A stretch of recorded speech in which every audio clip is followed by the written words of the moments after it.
Hello everyone, this is Ajit. Welcome back to Sap Learner.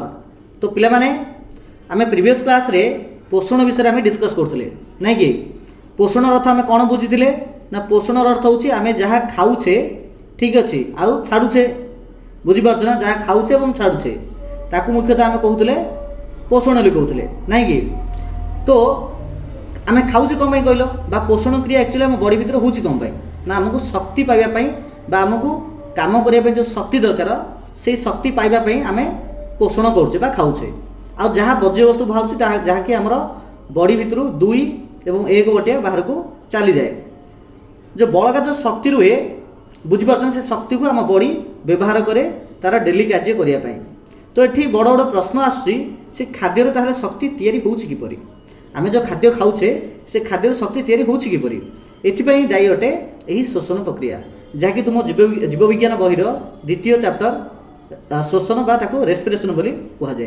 तो आज आम यही शोषण चैप्टर प्राय 50% ट्राए करबा सरेबा बुझी पारछ ना। तो पूरा चैप्टर को आम 2टी वीडियो सरेबा गोटे एटा आपर आउटे वीडियो आसीबो ठीक है। तो समस्ते ए दी जाक वीडियो को देखिबा ओके। तो चलो आम स्टार्ट करबा आज क्लास को देख। तो बर्तमान आम इंट्रोडक्शन क्लास आम बुझी पाले जे शोषण अर्थ कौन अटे ना आम जो खाद्य खाऊे खाइबा द्वारा से खाद्य जो आमको जो शक्ति मिलूची जो प्रक्रिया शक्ति मिलूची से प्रक्रिया को कहुए शोषण बा रेस्पिरेशन बोली तक आम कहीपर ठीक अच्छे। तो ये आम बुझीपे तो देख ये लिखागला पोषण प्रक्रिया रे ग्रहण करथिबा खाद्य जीव शरीर मध्य सरल उपादान परिणत हुए जोटा कि आम प्रीवियस चैप्टर पढ़ी कौन पढ़ी आम जो खाद्य गुड़िक खाऊे जमीक मनकर आम खाइले श्वेतसार युक्त खाद्य खाइले कौन खाइले ना श्वेतसार युक्त खाद्य खाइले ए श्वेतसारटा कौन कन्वर्ट होची ना ग्लूकोज रे कन्वर्ट होची नहीं कि कौन कन्वर्ट होची ग्लूकोज रे परिणत होची। जदि आम पुष्टिसार युक्त खाद्य खाइले कौन खाइले ना पुष्टिसार युक्त खाद्य खाइले ताहा कौन कन्वर्ट होची ना प्रोटीन रे परिणत होची बुझी पारछ ना। स्नेहसार युक्त खाइले ता फैटी एसिड रे कन्वर्ट होची। तो एटा को कहला सरलीकृत बा सरलीकरण है बोली आम कहीपर जोटा कि तुम बही लिखी जे पोषण प्रक्रिया ग्रहण करथिबा खाद्य जीव शरीर मध्य सरल उपादान रे प्रकार परिणत होता है मीन्स पोषण प्रक्रिया यही सरल उपादान गुड़िक कौन होची ना आम जो जीवकोष अच्छी आम जो सेल अच्छी ठीक अच्छे से सेल कौन कर सरल उपादान गुड़ी ग्रहण कर शक्ति बाहर कर मुख्यतः ग्लूकोज ग्रहण कर जो श्वेतसार जो ग्लूकोज थाउची से ही ग्लूकोज को ग्रहण कर शक्ति बाहर कर जो शक्ति को आम आमर डेली कार्य व्यवहार करुचे बुझिपार। तो जानी रख जो शोषण प्रक्रिया हूँ एक अपचय प्रक्रिया अटे कहीं अपचय प्रक्रिया कहला जेहेतु एठारे खाद्यर दहन हुए आम जो खाद्य खाऊे से खाद्यटा दहन होची बा जाली होची जो थ्रु शक्ति बाहर से शोषण प्रक्रिया हूँ एक शोषण प्रक्रिया हूँ एक कौन अटे ना आमर अपचय बा काटाबोलिजम प्रक्रिया अटे बोली ताको आमे कहीपर।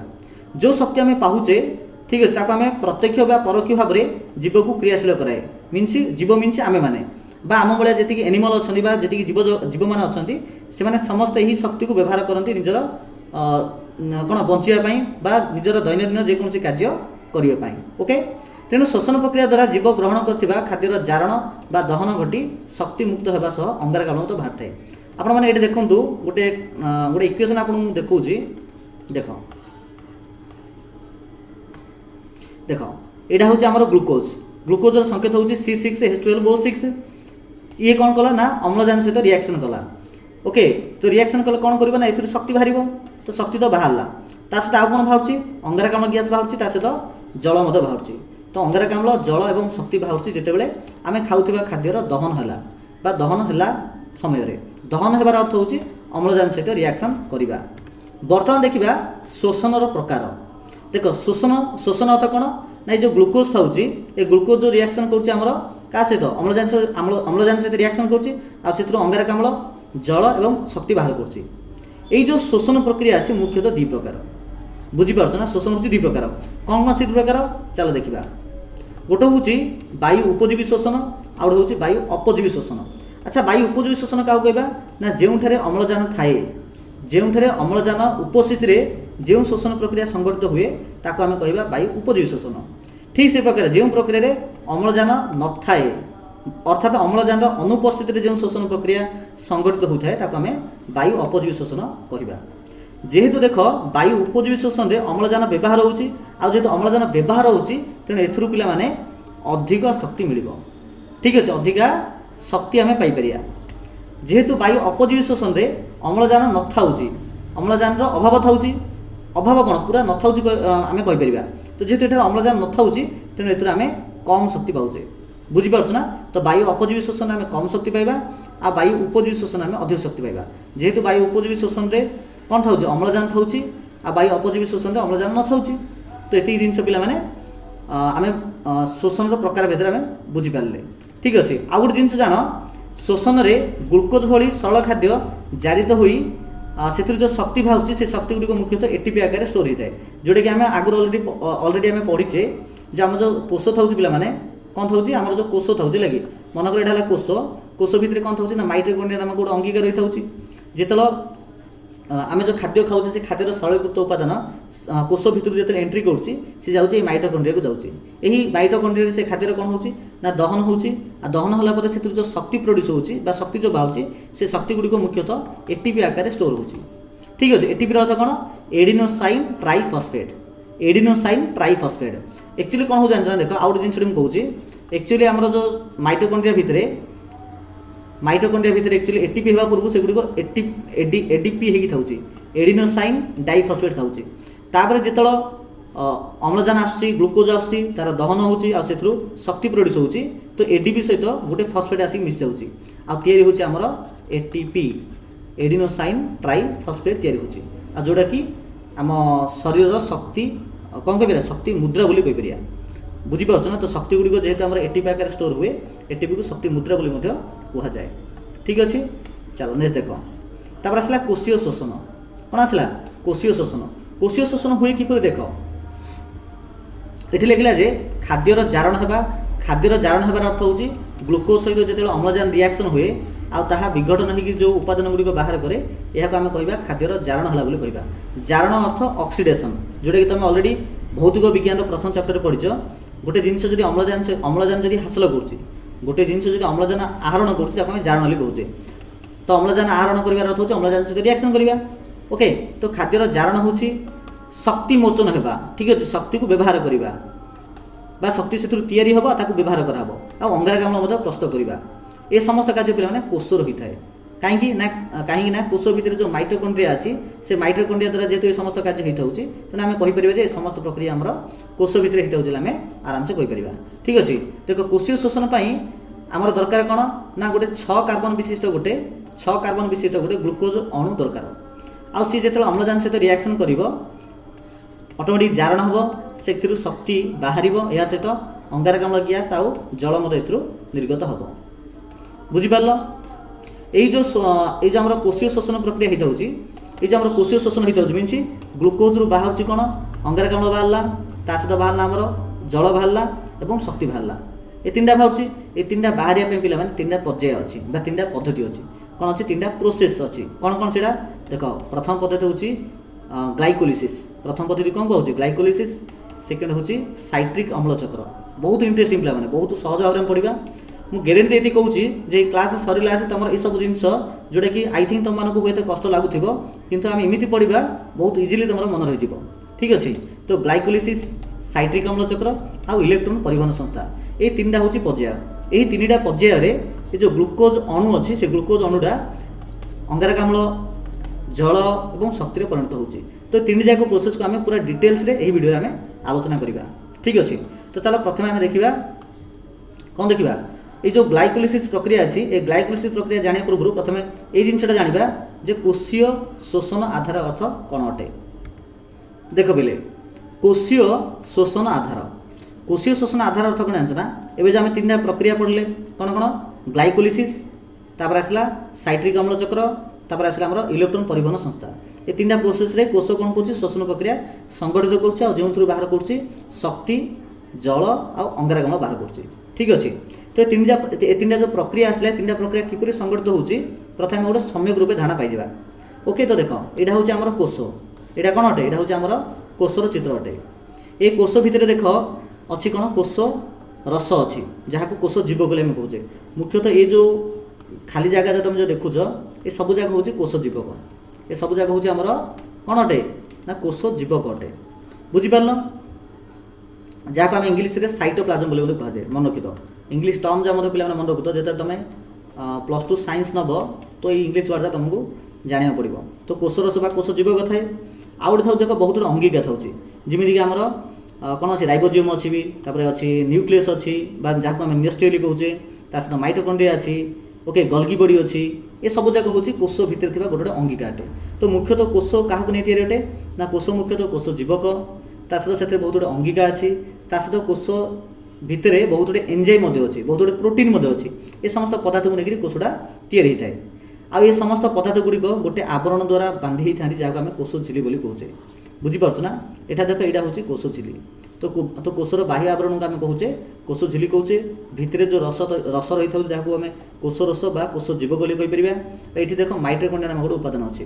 तो आमर यही जो पाठपाई जो शोषण प्रक्रिया आमको दुईटा जिन दरकार कौन कौन गोटे हूँ जो कोष रस जहाँ कोष जीवक कहे देन ये जो माइटोकॉन्ड्रिया अच्छी यहाँ गोटे दरकार ये दुईटा जिन दरकार ओके। तो जो आम जो 3टा प्रक्रिया आसला कौन कौन गोटे हूँ ग्लाइकोलिसिस ठीक अच्छे साइट्रिक अम्ल चक्र आउ हूँ इलेक्ट्रॉन परिवहन संस्था आ भितर पे जो ग्लाइकोलिसिस प्रक्रिया अच्छी कि प्रक्रिया अच्छी ग्लाइकोलिसिस प्रक्रिया अच्छी देख आम 3टा प्रक्रिया अच्छी कौन कौन गोटे हूँ ग्लाइकोलिसिस प्रक्रिया साइट्रिक अम्ल चक्र आउ हूँ इलेक्ट्रॉन परिवहन संस्था जहाँ इलेक्ट्रॉन ट्रांसपोर्ट सिस्टम बोली इंग्लीश में कहुए ये 3टा प्रक्रिया अच्छी। आ भितर पे जो ग्लाइकोलिसिस प्रक्रिया अच्छी ये जो कोष भितर जो कोष जीवक अच्छी कौन अच्छी जो कोष जीवक जहाँ आम कोष रस बोली कहले यही कोष जीवक मुख्यतः संगठित होता है ये ग्लाइकोलिसिस प्रक्रिया ठीक अच्छे। देन आसला आमर साइट्रिक अम्ल चक्र केमती रोचे देख ये जो आमर माइटोकॉन्ड्रिया अच्छी देख माइटोकॉन्ड्रिया को जूम करके ए प्रकार किसी देखा माइटोकॉन्ड्रिया को जब आम जूम करवा तेज किसी ए टाइप देखा यहाँ हूँ माइटोकॉन्ड्रिया ओके। तो देख माइटोकॉन्ड्रिया भितर दुईटा आवरण माइटोकॉन्ड्रिया पे दुईटा झिली अच्छी माइटोकॉन्ड्रिया केते झिली अच्छी 2टा झिली अच्छी कौन कौन देख गोटे हूँ बाहर आवरणटा है यहाँ गोटे झिली जहाँ बाह्य झिली आम कहीपर बही झिली कहीपर ठीक से प्रकार आउ गोटे कौड़ा अच्छी ना आउ देख यहाँ अच्छी ये जो देख जो आबड़ा खाबड़ा टाइप अच्छी यहाँ गोटे प्रकार झिली अटे। ये जो भितर झिली जोटा कि मुझे बर्तमान ड्र करुँच हूँ अंत झिली यहाँ अंत झिली कहुए आगे बाह्य झिली कहुए बुझीपार ना। जस्ट ए सेकेंड जूम कर दूसरी देख जस्ट ए सेकेंड देख माइटोकॉन्ड्रिया देख ये माइटोकॉन्ड्रिया भितर जो यहाँ रहा कौन यहाँ रहा तार बही झिली ओके आ जो भितर जो आबू टाइप रहा यहाँ हूँ तार अंत झिली यहाँ जो मुझे कहली साइट्रिक अम्ल चक्र ठीक अच्छे साइट्रिक अम्ल चक्रटा मुख्यतः पे देख ये जो अंत झिली भितर किसी ए जगह किसी माने अर्धतरल पदार्थ अच्छे जमी कोष जीवक गोटे अर्धतरल पदार्थ अटे। ये जो माइटोकॉन्ड्रिया भितर ये किसी गोटे रस अच्छी माइटोकॉन्ड्रिया रस जहाँ को मैट्रिक्स बोली कहुए जहाँ कौन कहुए मैट्रिक्स बोली कहुए आ ये मैट्रिक्स मुख्यतः साइट्रिक अम्ल चक्र संगठित होता है। ठीक से प्रकार जो अंतःझिली आसला ये अंतःझिली आमर तृतीय प्रक्रिया जहाँ आम कौन कहे इलेक्ट्रॉन ट्रांसपोर्ट सिस्टम बा इलेक्ट्रॉन परिवहन संस्था बोली कही ये इलेक्ट्रॉन परिवहन संस्था मुख्यतः यही अंतःझिली होता है बुझिपार। तो आरंभ आउे कही रखुची देख यहाँ आमर कोष यहाँ आमर कौन अटे कोष अटे। तो कोष भितर जो कोष रस बा कोष जो जीवक अच्छी से कोष जीवक मुख्यतः आमर हम ग्लाइकोलिसिस प्रक्रिया यहाँ जो माइटोकॉन्ड्रिया अच्छी से माइटोकॉन्ड्रिया 2टी झिली अच्छी गोटे बही झिली आ गए अंतःझिली से अंतःझिली भितर गोटे अर्धतल पदार्थ थी जहाँ कहूँ मैट्रिक्स कहुए से मैट्रिक्स मुख्यतः साइट्रिक अम्ल चक्र संगठित होता है और जो अंतःझिली था से अंतःझिली मुख्यतः होता है कौन होता है इलेक्ट्रॉन परिवहन संस्था ये 3टा प्रक्रिया होता है। 3टा प्रक्रिया द्वारा आमर कोषर शोषण प्रक्रिया हो जाए से शक्ति बाहरी था बुझिपार। आउ जानी रख ये जो मैट्रिक्स था मैट्रिक्स रे मैट्रिक्सटा हूँ गोटे अर्धतल पदार्थ अटे और ये मैट्रिक्स किसी उपादान मत था जमीक एंजाइम था लिपिड था प्रोटीन था ये समस्त जिन था ओके ये समस्त जिन मैट्रिक्स थाए। जानी रख यार जो अंतःझिलीटा अच्छी ए प्रकार जो आबड़ा खाबड़ा अच्छी यहाँ को क्रिस्टी बोली कहुए ए प्रकार जो माने कौन बेंड होकर अच्छी उच्चा खाल टीप होकर अच्छी यहाँ को क्रिस्टी बोली कहुए ये भांग को क्रिस्टी कहुए जानी रख। देन आसला आम प्रथम प्रोसेस जहाँ आम कहे ग्लाइकोलिसिस प्रक्रिया बोली आम कहे। तो ग्लाइकोलिसिस प्रक्रिया मुख्यतः क्यों होता है आम कोष जीवक भितर होता है देख बोले ये डायग्राम देख आराम से तुम बुझीपार ये गोटे डायग्राम द्वारा तुम पूरा ग्लाइकोलिसिस प्रक्रिया एकदम क्लियर हो ओके। तो ग्लाइकोलिसिस प्रक्रिया एक सरल सांकेतिक चित्र अटे। तो एक्चुअली कौन हो देख आमर जो कोष था से कोष भितर को प्रवेश करुच्ची किए ना ग्लुकोज प्रवेश कर C6H12O6 यहाँ प्रवेश कला जोटा कि गोटे 6 कार्बन युक्त ग्लुकोज अटे जेहेतु यही ग्लुकोज रे कार्बन संख्या 6टा अच्छी तेणु आपको कहुए 6 कार्बन युक्त ग्लुकोज बोली कहुए। ठीक अच्छे यही 6 कार्बन युक्त ग्लुकोज जो आम कोष भितर को एंट्री करे ओके तो से समय जो ग्लुकोज को साहाय्य करे एटीपी मीनस यही जो ग्लुकोज एटीपी साहाय्य से कौन हुए गोटे नुआ पदार्थ परिणत हो जाए बुझीपार सेटा हूँ आमर 3 कार्बन विशिष्ट सरल शर्करा अणु रे परिणत हो जाए। कौन कहली जो ग्लुकोज अणु थाए से ग्लुकोज अणु कौन कन्वर्ट हम 3 कार्बन विशिष्ट सरल शर्करा 3 कार्बन विशिष्ट सरल शर्करा परिणत हो जाए। यहाँ हूँ पिला माने प्रथम पर्याय अटे मु कहबार अर्थ है जो ग्लाइकोलिसिस प्रक्रिया अच्छी मुख्यतः ताहा 2टी पर्यायर होता है 2टी पर्यायर प्रथम पर्याय ए आउ द्वितीय पर्याय जो मुझे बी नेबी तेरे एठारे 6 कार्बन युक्त ग्लुकोज अणुरा जो 3 कार्बन युक्त सरल शर्करा जो परिणत है ताकू कहब प्रथम पर्याय बोली कहब।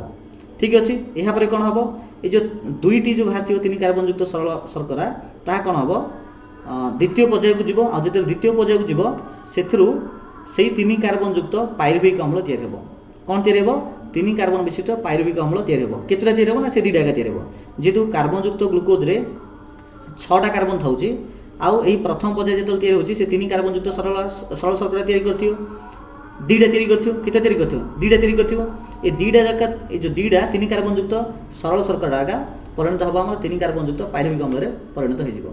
ठीक अछि एई जो तमे पायरुविक जो अम्ल सुनलो ना ए पायरुविक अम्ल रो संकेत होची C3H4O3। ठीक अछि C3H4O3 एटा होची पायरुविक अम्ल एटा होची पायरुविक अम्ल ले हमको कहि परिबा। ठीक अछि आको हम पायरुविक अम्ल बोली कहि परिबा जा संकेत होची C3H4O3 म आउथरे कहि दउची 6 कार्बन युक्त ग्लुकोज अणु थिबो जार संकेत होची C6H12O6 एटा कोन हबो ना जो ग्लाइकोलिसिस प्रक्रिया रे 2टी पर्याय रे ये काम करिवो। प्रथम पर्याय रे कोन करिवो ना 6 कार्बन विशिष्ट ग्लुकोज अणुटा परिणत हबो 3 कार्बन विशिष्ट सरल शर्करा परिणत हबो एटीपी रो साहाय्य रे एठी एटीपी बाहरिबो नाही। तापर द्वितीय पर्याय रे कोन हबो ए 3 कार्बन युक्त सरल शर्कराटा कोन परिणत करिवो ना 3 कार्बन युक्त पायरुविक अम्ल तैयार करिवो। ठीक अछि 3 कार्बन युक्त पायरुविक अम्ल जार संकेत एबे मु लिखिली C3H4O3 एथिरे परिणत करिवो। ठीक अछि एहा सहित एटीपी एवं NADH2 बाहर करिवो कौन बाहर करिवो पायरुविक अम्ल बाहर करिवो ता सहित बाहर करिवो एटीपी एडिनोसाइन ट्राइफॉस्फेट एवं बाहर करिवो NADH2 एटा मते बाहर करिवो जाको हमें कहिबा देखो निकोटिनामाइड एडेनाइन डाई न्यूक्लियोटाइड। ठीक अच्छे यहाँ हूँ रिड्यूस्ड फॉर्म एटा को फॉर्म अच्छी माने छोटो फॉर्म रे निकोटिनामाइड एडेनाइन डाई न्यूक्लियोटाइड आर फुल फॉर्म होची एटा एटीपी रो फुल फॉर्म होला एडिनोटाइन टाइफॉस्फेट ना कि एडिनोसाइन टाइफॉस्फेट एटा हूँ आम पायरुविक अम्ल। तो ये 3टा जिनस बाहर आम मुख्यतः ग्लाइकोलिसिस प्रक्रिया।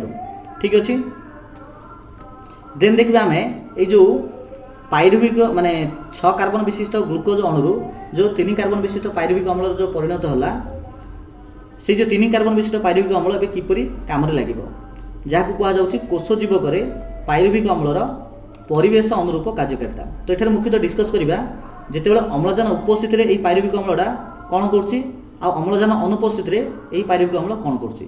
ठीक अछि आमे मुख्यतः डिस्कस करले जे जो C6H12O6 जोटा ग्लुकोज थाउची सी जो अम्लजान सी जो कौन हो कोष भितर को एंट्री कर अम्लजान सहित एपर्तन रिएक्शन आर करनी है कि आम ग्लाइकोलिसिस प्रक्रिया कथा कहे तो ग्लाइकोलिसिस प्रक्रिया कौन हो जो ग्लुकोज था कोष भितर को एंट्री कर कोष जीवक जो जाऊँगी ये कौन हो 3 कार्बन विशिष्ट पायरुविक अम्ल से परिणत हो 3 कार्बन विशिष्ट पायरुविक अम्ल माने 2टी 3 कार्बन विशिष्ट जो पायरुविक अम्ल थी से 2टी 3 कार्बन विशिष्ट पायरुविक अम्ल ए रिएक्शन कर क्या सहित ना O2 सहित रिएक्शन करिवो मींस अम्लजान उपस्थित रे शोषण करिवो अम्लजान अनुपस्थित शोषण करिवो। तो कौन होची से जिनस आम देखा अर्थात वायु उपजीवी शोषण वायु अपजीवी शोषण। ओके तो पिलाने यही चार्ट टी देख जो तो आमर 3 कार्बन विशिष्ट जो पायरुविक अम्ल थी ठीक अच्छे C3H4O3 एटा हूँ पायरुविक अम्ल ना। तो ये पायरुविक अम्ल देख प्रथम माने यार 3टा परिस्थिति अच्छी 1 2 3 गोटे हूँ अम्लजान अनुपस्थित रिएक्शन करिवो 2 है अम्लजान अभाव अर्थ हूँ अम्लजान पूरा खाली न कि बहुत कम अम्लजान थी एठी बहुत कम अम्लजान एठी टोटाली नील। ठीक अच्छे एठी पूरा टोटाली नील एठी अम्लजान बहुत कम थी अभाव थी जहाँ लेक ऑफ ऑक्सीजन कहीपर ये हूँ अम्लजान उपस्थिति मीन अम्लजान थी ये भरपूर थी ए प्रकार तीन टा अच्छी। तो देख प्रथम देखिए अम्लजान जो अनुपस्थित थी मीन अम्लजान न से समय ये रिएक्शन होता है मुख्यतः ईस्ट कोष रे जो ईस्ट पाउडर जो आम जो मार्केट रू किणुचे नॉर्मल जो ईस्ट था ईस्ट गुड़िक मुख्यतः अम्लजान अनुपस्थित रे 3 कार्बन विशिष्ट पाइरुविक अम्ल को शोषण प्रक्रिया संगठित करती। तो ए देख कौन कौन बाहर ए बाहर मुख्यतः 2 कार्बन युक्त इथानल बाहर 2 कार्बन युक्त इथानल बाहर अंगारकाम्ल बाहर ता सहित शक्ति मत बाहर ये जो 2 कार्बन युक्त इथानल संकेत हूँ C2H5OH यहाँ हूँ इथानल संकेत। तो इथानल बाहर करे ता सहित अंगारकाम्ल बाहर करे CO2 यह सहित एनर्जी मत बाहर थाए ये जिन बाहर जो अम्लजान अनुपस्थित थी। 2 रे हूँ अम्लजान अभाव अर्थ हूँ बहुत कम परिमाण अम्लजान मिलूँ यहाँ मुख्यतः आम मन रखी पेशी कोष होता है पेशी कोष कौटे ना आम जो डेणा था लगे आम जो बाहु था लगे जो मसल था सहित गोड़र फेंडा जो था इवेन आम जो जंघ था से मांसपेशी अच्छी ओके। तो जितेबाला आम कौन कठिन काम करें कि लंग टाइम पर्यटन जब कौन काम करुचे तो आम बराबर निश्वास नहीं पारूना निश्वास नहीं पारूना से समय। तो से समय अम्लजान अभाव होले आम ऑटोमेटिक आम काम ऑटोमेटिक करें जदि आम अम्लजान पाऊने तथापि आम बॉडी काम करें किपरि करें मुख्यतः यही सेकेंड प्रोसेस जो करें। तो ये अम्लजान अभाव होची तो अभाव हेल्ले पेशी कोष ऑटोमेटिक शोषण प्रक्रिया संगठित करें। तो देखिए से कौन बाहर से बाहर 3 कार्बन युक्त लैक्टिक अम्ल बाहर करे और शक्ति बाहर करे कौन बाहर करे 3 कार्बन युक्त लैक्टिक अम्ल बाहर करे। जदि आम लैक्टिक अम्लर संकेत कथा चिंता करिबा तो तार संकेत आसीबो जानि रख C3H6O3 ठीक अच्छे C3H6O3 हूँ आमर लैक्टिक अम्लर फर्मुला अटे ठीक अच्छे। तो आमर अम्लजान अभाव ये जो 3 कार्बन विशिष्ट पाइरुविक अम्ल C3H4O3 यहाँ रिएक्शन कर माने अम्लजान बहुत कम अम्लजान सहित रिएक्शन कर बहुत मिनिमम प्राय ना कहले भी चले और बाहर कर 3 कार्बन विशिष्ट लैक्टिक अम्ल और शक्ति बाहर करता है। यहाँ है द्वितीय परिस्थिति। तृतीय परिस्थिति है जो अम्लजान थी मीन O2 थी तो से समय 3 कार्बन विशिष्ट पाइरुविक अम्ल जो अम्लजान सहित रिएक्शन कर बाहर कर अंगारकाम्ल CO2 ता सहित बाहर कर जल H2O ता सहित किसी एनर्जी बाहर कर ये 3टा परिस्थिति कथा आम ये देखिले। तो जिते 3 कार्बन युक्त पाइरुविक अम्ल तैयारी होगा तो 3टी परिस्थिति सृष्टि होची। प्रथम अम्लजान अनुपस्थिति अम्लजान अभाव पूरा अम्लजान थी जिते अम्लजान अनुपस्थित थी बोले अम्लजान न टोटाली से समय ईस्ट कोष देहर होता है और बाहर करे कार्बन युक्त इथानल जार संकेत हूँ C2H5OH ता सहित अंगारकाम्ल बाहर करे CO2 आ किसी एनर्जी बाहर करे। तापर अम्लजान जो अभाव था मुख्यतः आम पेशी कोष से समय 3 कार्बन युक्त लैक्टिक अम्ल तैयारी हुए जार संकेत हूँ C3H6O3 यहाँ बाहर करे सहित एनर्जी बाहर करता है। तापर आस्ते जो अम्लजान उपस्थित रिएक्शन कर तो अंगारकाम्ल जल और एनर्जी बाहर करता है ठीक अच्छे। ये जिन आम ये आलोचना कले। तो बर्तमान ग्लाइकोलिसिस प्रक्रिया संपूर्ण रूपे सरीगला ठीक अच्छे। तो ग्लाइकोलिसिस प्रक्रिया आम देखिले जे कौन देखिले ना प्रथम 6 कार्बन युक्त जो ग्लुकोज अणु आम शर भितर एंट्री कलापर से 2टी पर्याय आरंभ हम। प्रथम पर्यायर से 6 कार्बन युक्त ग्लुकोज अणु सहित एटीपी मिसिबो आउ से 3 कार्बन युक्त सरल शर्करा परिणत हम। 6 कार्बनटा 2टी 3 कार्बन विशिष्ट सरल शर्करा परिणत हम। तापर द्वितीय स्टेप्रे कौन हम द्वितीय स्टेप्रे यही 3 कार्बन विशिष्ट सरल शर्करा परिणत हम 3 कार्बन युक्त पाइरुविक अम्ल जार संकेत हूँ C3H4O3 ए परिणत हम ठीक अच्छे। आउ कौन बाहर ATP आउ NADH2 बाहर ATP आउ NADH2 बाहर ठीक अच्छे। तापर जो 3 कार्बन विशिष्ट पाइरुविक अम्ल बाहर ये 3 प्रक्रिया रिएक्शन कर कौन कौन से प्रथम हूँ अम्लजान अनुपस्थिति बाहर कार्बन जो माने 2 कार्बन युक्त इथानल अंगारकाम्ल और शक्ति। द्वितीय अम्लजान जो अभाव थी आम पेशी कोष तो 3 कार्बन युक्त लैक्टिक अम्ल और शक्ति बाहर करे। 3 है अम्लजान उपस्थिति जो रिएक्शन करे माइटोकॉन्ड्रिया तो अंगारकाम्ल जल और शक्ति ये बाहर करता है ठीक अच्छे बुझीपार। बर्तमान देखा साइट्रिक अम्ल चक्र कौन आम अलरेडी आलोचना कर सारे जे साइट्रिक अम्ल चक्र मुख्यतः आमर जो माइटोकॉन्ड्रिया भितर जो मैट्रिक्स अच्छी से संगठित होता है।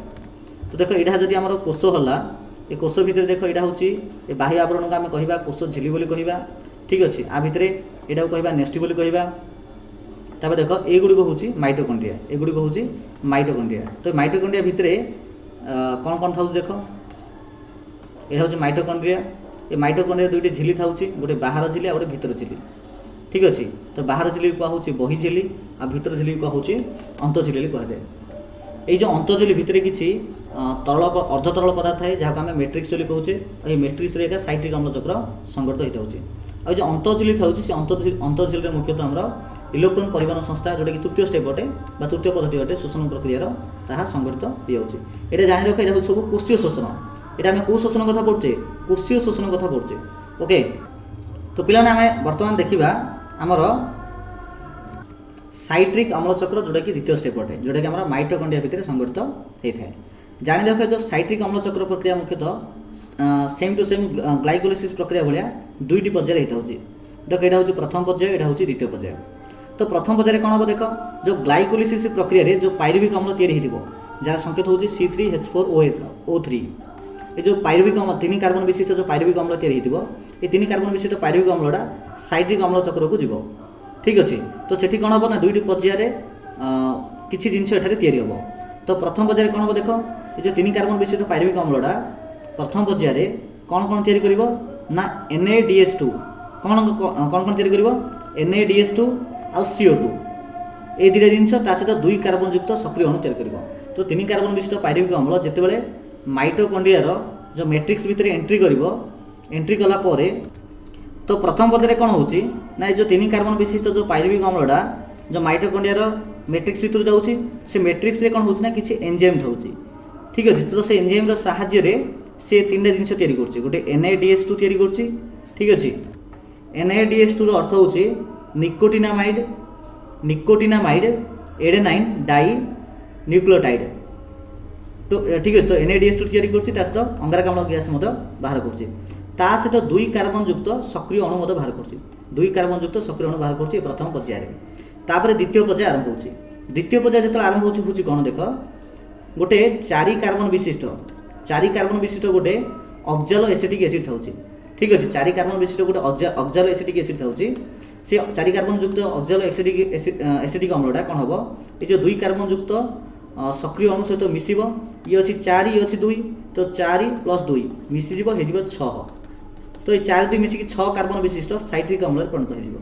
तो तुमने बर्तमान कमेंट सेक्शन कमेंट्स कर जे साइट्रिक अम्ल बा साइट्रिक एसिड संकेत केते अटे, ता सहित ऑक्जालो एसिटिक अम्लर संकेत केते अटे निहात कमेंट सेक्शन कमेंट्स कर, मु परे यार आंसर दे देबी। ओके, तो 4 कार्बन विशिष्ट ऑक्जालो एसिटिक अम्ल, 2 कार्बन विशिष्ट सक्रिय अणु जोड़ा कि आमर प्रथम पर्याय तैयारी होइतिबो, ए दिरा मिसिकरी 6 कार्बन विशिष्ट साइट्रिक अम्ल परिणत होबो। ठीक अच्छे, तापर कौन हम देख, ये जो 6 कार्बन विशिष्ट साइट्रिक अम्ल तैयारी होइतिबो, तापर ये कौन हम ना बहुत गुटे प्रक्रिया द्वारा बा बहुत गुटे जैविक अम्ल प्रक्रिया द्वारा बहुत नुआ नुआ जिनस तैयारी करिवो। अवश्य जैविक अम्ल द्वारा कौन कौन बाहर करिवो एटा तो तुम यही श्रेणी रे देइनी, तुम ऊपर श्रेणी रे पढ़िबो। खाली एतिकी मन रख जे द्वितीय पर्याय 4 कार्बन युक्त ऑक्जालो एसिटिक अम्लटा 2 कार्बन युक्त सक्रिय अणु सहित मिसिकरी 6 कार्बन युक्त साइट्रिक अम्ल रे परिणत हुए।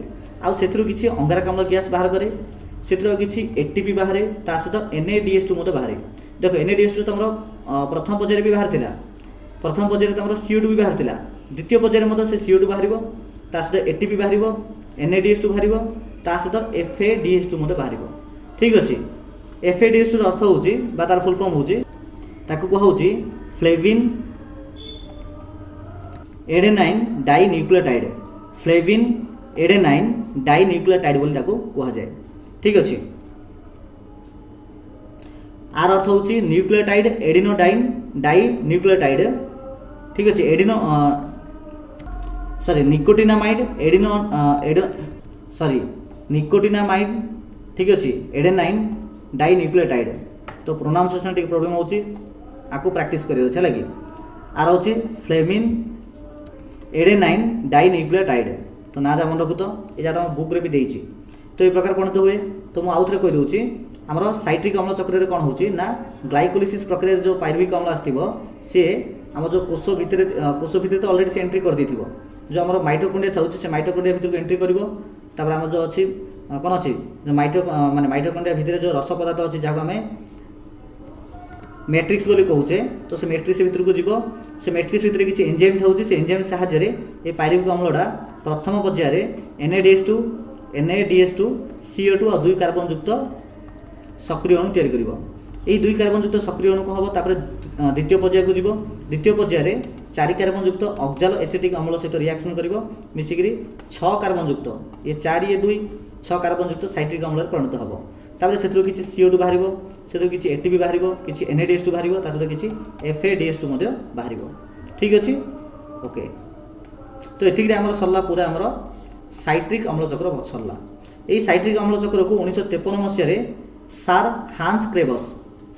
हांस क्रेबस नामक जड़े वैज्ञानिक 1953 मसीह यहाँ आविष्कार करते से साइट्रिक अम्ल चक्र को यही सार हांस क्रेब्स को नाम अनुजाई क्रेब्स चक्र बोली कह जाए ओके।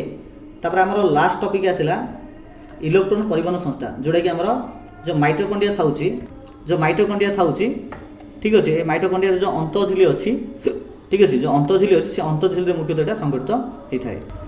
बहुत गुड़े पिलामानंको ये जो इलेक्ट्रॉन परिवहन संस्था अच्छी यहाँ साधारणतः क्या बुझा पड़े किंतु आम यही वीडियो अति सहज भाव में यही इलेक्ट्रॉन परिवहन संस्था बा इलेक्ट्रॉन ट्रांसपोर्ट सिस्टम को अति सहज आम बुझा ठीक अच्छे। तो प्रथम टिके लाइन बाय लाइन पढ़दे तापर आम मेन प्रोसेस को जीवा। इलेक्ट्रॉन परिवहन संस्था मुख्यतः माइटोकॉन्ड्रिया जो अंतःझिली अच्छी जोटा कि तुमको ये मुझे देखली सेठारे संगठित होता है। यही जो इलेक्ट्रॉन परिवहन संस्थाटी विभिन्न प्रोटॉन और इलेक्ट्रॉन बाहक अणु द्वारा गढ़ाई थाए। तो मन रख ये इलेक्ट्रॉन परिवहन संस्थाटा बहुत परिवहन संस्था बहुत गुड़े प्रोटॉन आउ इलेक्ट्रॉन प्रोटॉन रथ हो प्लस चार्ज इलेक्ट्रॉन रथ हो माइनस चार्ज। तो प्लस चार्ज और माइनस चार्ज द्वारा यहाँ संगठित होता है अर्थात जो जगार मीन से जो अंतःझिली जो होता है अंतःझिली में अलरेडी बाहक अणु बहुत गुड़ था जो बाहक अणु गुड़िक प्रोटॉन और इलेक्ट्रॉन गुड़ी को नेबा आने साहाय्य करती। तो ग्लाइकोलिसिस आउ साइट्रिक अम्ल चक्र द्वारा ग्लाइकोलिसिस आउ साइट्रिक अम्ल चक्र द्वारा जो कौन कौन बाहर थो ना से बाहर थो NADH2 बाहर थो FADH2 बाहर थो यही अणुर यही संस्था द्वारा प्रक्रियाकरण होता है। आ मोचित शक्ति ATP तैयारी हुए। ये कहबार अर्थ है बर्तमान तुम यही डायग्राम टी देख आराम से बुझीपार यहाँ हूँ देख पे यहाँ हूँ आम से जो माइटोकॉन्ड्रिया थिला ठीक अच्छे कौन थिला जो आम माइटोकॉन्ड्रिया थिला से माइटोकॉन्ड्रिया यहाँ हूँ अंतःझिली ये पोर्शन हूँ अंतःझिली आउ ए पोर्शन हूँ बहिझिली अर्थात माइटोकॉन्ड्रिया जब आम ए प्रकार किसी थी तापर भितर किसी कौन थी ना ए टाइप किसी थी ना कि ए टाइप किसी आबुआ आबुआ क्रिस्ट टाइप थाउची आ भितर ए भितर पार्टा हूँ ए भितर पार्टा हूँ अंतःझिली और जो बाहर पार्टा हूँ बहिझिली। तो ये जो बाहर पटटा हूँ एतिक स्तरटा और ये जो भितर जो तुम जो क्रिस्ट टाइप देखुच यहाँ हूँ यही स्तरटा।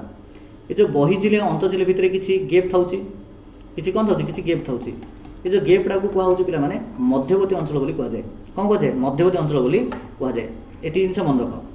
तापर आम जो अंतःझिली था पे से अंतःझिली मझे मझे सब बाहक अणु था कौन था यही बाहक अणु था ये बाहक अणुगुड़िकर मुख्य भूमिका हूँ यही आमर जो इलेक्ट्रॉन परिवहन संस्था ये बाहक अणु मानकर मुख्य भूमिका था।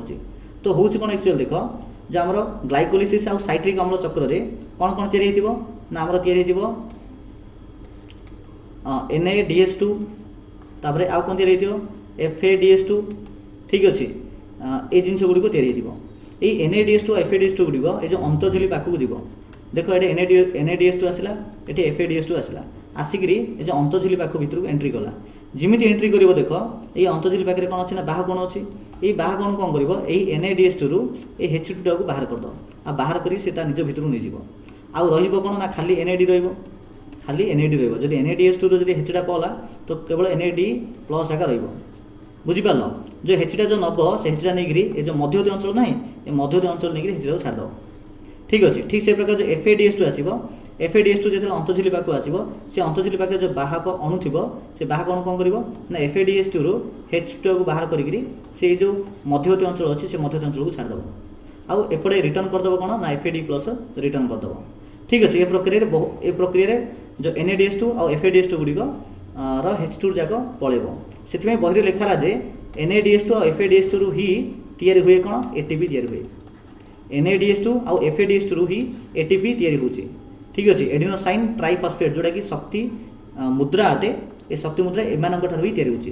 तो किपरि तैयारी होची सेटा हम देखुचे ओके। तो कौन कहली NADH2 आसो अंतःझिली पाखक अंतःझिली अच्छी बाहक अणु सी कौन कर NADH2 रु H2 टाक से नहीं जीव और NAD प्लस टाक छाड़देव ठीक से प्रकार FADH2 रु H2 टाक बाहक अणु नहीं जीव यही आमर मध्यवर्ती अंचल को FAD प्लस टाक से छाड़देव।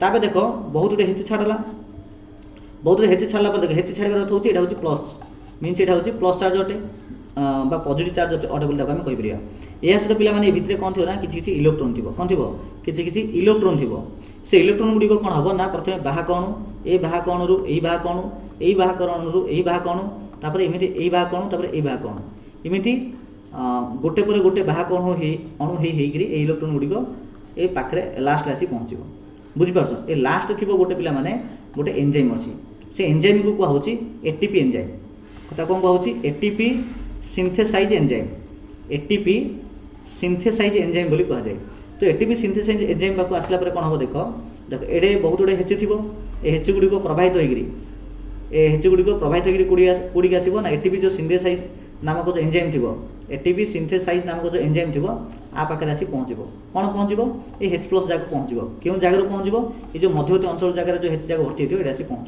कहीं पहुँच किपर पहुँच ये जो मध्यवर्ती अंचल कौन हम जानते गोटे बाह्य बल गोटे प्रभाव गोटे माने एपट साइड आड़ गोटे बल प्रभावित हम से बल द्वारा हेच जगह ऑटोमेटिक प्रभावित होकर यही एटीपी सिंथेसाइज जो एंजाइम थी आ पाखे आसी पहुँचला पर ये कौन कर देख एठू हेची नेला एठू कौन नेला हेची नेला तापरे नॉर्मली आमर जो ग्लाइकोलिसिस प्रक्रिया तापर आसो कौन साइट्रिक अम्ल चक्र द्वारा कौन होना ऑटोमेटिक O2 आसो जो अम्लजान आसो कौन आस जो शोषण प्रक्रिया अम्लजान आसिक कोष पाखे पहुँच ना ये जो हेचे आसला मिसिब O2 सहित ये HO2 सहित मिसिक कौन तैयारी कर ना H2O तैयारी कर बुझीपार ना तो एपट आड़ हेचे आसला आमर शोषण प्रक्रिया द्वारा अम्लजान जाइए तो ता सहित मिसिब मिसिक H2O से बाहर कर ठीक अच्छे आ सहित किसी एटीपी बाहर कर मीन शक्ति बाहर कर एटीपी तो नहीं मुख्यतः शक्ति बाहर कर से शक्ति जाक एटीपी आकार स्टोर हम से कहला इलेक्ट्रोन परिवहन संस्था कौन हो ग्लाइकोलिसिस आउ साइट्रिक अम्ल चक्र द्वारा जो NADH2 आउ FADH2 ये जगह जो तैयारी एथरू आगे तैयारी हम आमर एटीपी तैयारी हम ठीक अच्छे एतिक जिन पिला माने आमर मुख्यतः लिखी यही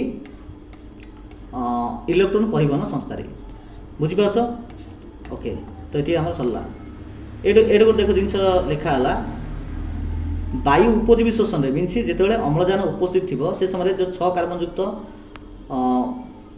युक्त जो ग्लुकोज थी से संपूर्ण रूप संगठित हम आर अधिक शक्ति बाहर ना कि से अधिक शक्ति बाहर अर्थ हूँ जाणी रख 38टा एटीपी बाहर केते एटीपी बाहर 38टा एटीपी बाहर ओके बुझीपार ना तो आमर जो 6 कार्बन युक्त जो ग्लुकोज अणु था जो से O2 सहित रिएक्शन कर मीनस वायु उपजीवी शोषण हम से समय मन रख गोटे कार्बन कथा मुझे गोटे ग्लुकोज अणु कथा कहूँ जदि ये शोषण प्रक्रिया भाग नब तेज से केतोड़ एटीपी मिल 38टा एटीपी मिल ठीक अच्छे आउ जो आ भर गोटे एटीपी जो खर्च हम एथरू 30.5 जूल शक्ति बाहर 30.5 जूल शक्ति बाहर ठीक से प्रकार द्वितीय प्रोसेस हूँ वायु अपजीवी शोषण मीनस जोटा कि O2 न थाए जो ईस्ट क्षेत्र में अपजीवी शोषण में देखा जाए से कौन हम ना मात्र 2टी एटीपी बाहर केतोटी एटीपी बाहर मात्र 2टी एटीपी बाहर ठीक अच्छे तो से वायु अपजीवी शोषण में बहुत कम एनर्जी बाहर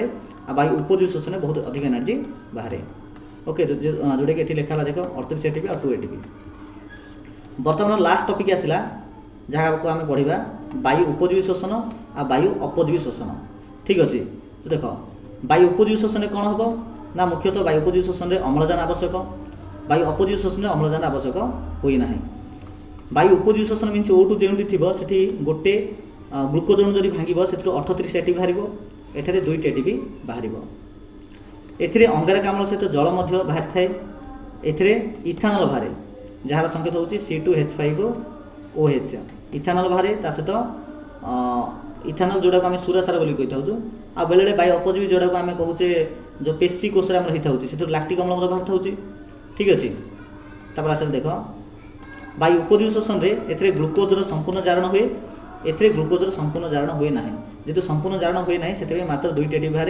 एटी जेहतु संपूर्ण जारण हुए ए 38टा एटीपी बाहर थाए ठीक अच्छे लास्ट जिनसा देख अम्लजान और अंगारकाम्ल सांद्रता माने आमर जो शोषण प्रक्रिया होता है से शोषण प्रक्रिया को किए प्रभावित करें ना अम्लजान और अंगारकाम्ल सांद्रता खाद्य उपादान परिणाम परिणाम ना खाद्य पदार्थर परिमाण मीन आम के खाद्य खाऊे क्यों तापमात्रा आम रोचे कोशरे विपाचकर उपस्थिति कौन अच्छी ये सब जिन निर्भर कर माने कोशर शोषण प्रक्रिया। ठीक अच्छे तो पे आज टपिक हूँ ये आज क्लास हूँ ये नेक्स्ट क्लास आम जीवर शोषण पढ़ा जो प्रथम पढ़ा आम उद्भिद शोषण प्राणी शोषण प्राणी मीन्स आम मनीष कथा कहवा तो मनीष बॉडी में कौ प्रकार शोषण तंत्र अच्छी जहाँ व्यवहार करके शोषण प्रक्रिया संगठित हो पार्टी ये सब जिन आम आर पार्टे गोटे पार्टे पूरा सार देवा। ठीक अच्छे आई थिंक समस्त क्लास टी बहुत इंटरेस्टिंग लगी लगी ना निहत समस्त कमेंट सेक्शन में जनइबे। ओके जदि भल लगी निहत गोटे लाइक करदे निजर समस्त फ्रेंड्स शेयर भी करदे। ठीक अच्छे तो चलो समस्त थैंक यू धन्यवाद।